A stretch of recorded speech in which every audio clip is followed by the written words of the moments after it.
student, now we are going to start with chapter number 8, The Village Blacksmith.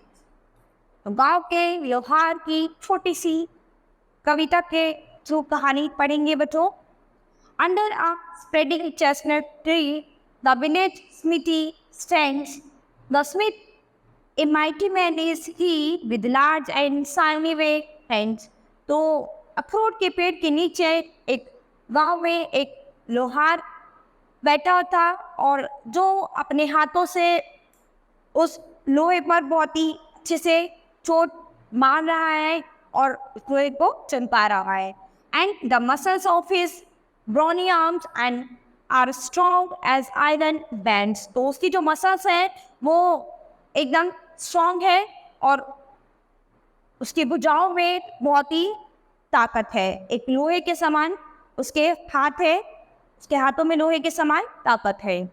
His hair is crisp and black and long. उसके hair जो हैं वो थोड़े crisp हैं, hard हैं, क्रूर से हैं और बाल काफ़ी ब्लैक और लंबे हैं.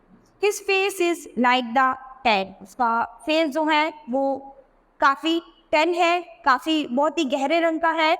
His brow is wet with honest sweat. और उसकी ब्रो से ईमानदारी का पसीना बह रहा हो.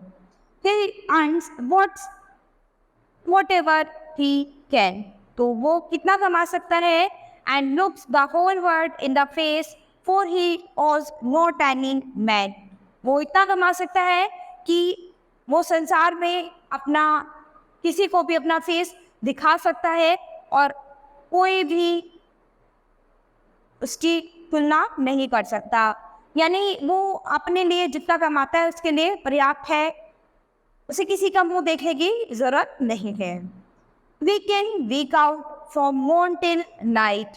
हफ्ता शुरू होने से हफ्ता खत्म होने तक, सुबह से लेकर शाम तक you can hear his bellows blow. तो एवरी टाइम आप उसके हथौड़े की चोट की आवाज़ सुन सकते हैं. You can hear him swing his heavy sledge with measured beat and slow. और एक बीट में कभी कम कभी ज़्यादा ऐसे बस ही रहता है. like a section ringing the village band. जैसे कि एक गांव की बैंड बजती है. when the evening sun is low. अब शाम हो गई और सूर्य जो है वो नीचे जा रहा था. and children coming home from school. और बच्चे जो है वो स्कूल से वापस घर आ रहे थे. look in at the open door. अब वो अपने घर के दरवाजे खोलकर देख रहे थे. they love to see the flaming forge and hear the bellows roar. तो वो इस लोहार को बहुत ही पसंद करते थे और इसकी जो आवाज़ होती थी, उसके हथौड़े की आवाज़, उसकी जो साउंड जो थी वो उन बच्चों को बहुत ही पसंद आती थी. And tells the burning sparks the fly like shed from a thirsting shore, toiling, rejoicing, sorrowing, onward through life he goes. Each morning sees some task begin, each evening sees it close. तो हर सुबह जो है वो एक task के साथ, एक उम्मीद के साथ आगे बढ़ते हैं और हर शाम उस उम्मीद के साथ वो सो जाते हैं. Something attempt something done. कुछ रह जाता है और कुछ पूरा हो जाता है. Has earned a night's repose.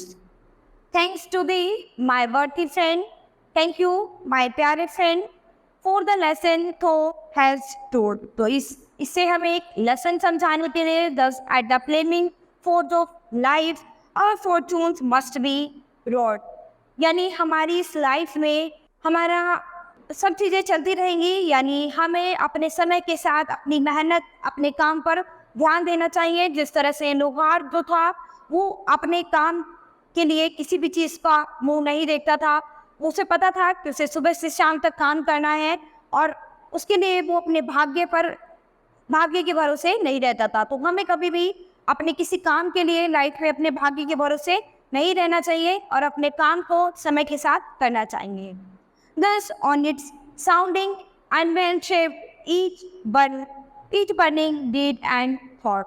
ये हमारे लिए एक बहुत अच्छे विचार थे। इस लोहार को देखकर हम ये सीख सकते हैं कि लोहार अपना काम जो है वो अपने समय से आकर सुबह से शाम तक अपने काम में लगा रहता है, बिना ये देखे कि उसे किसी चीज़ से आज कितना प्रॉफिट होगा या नहीं।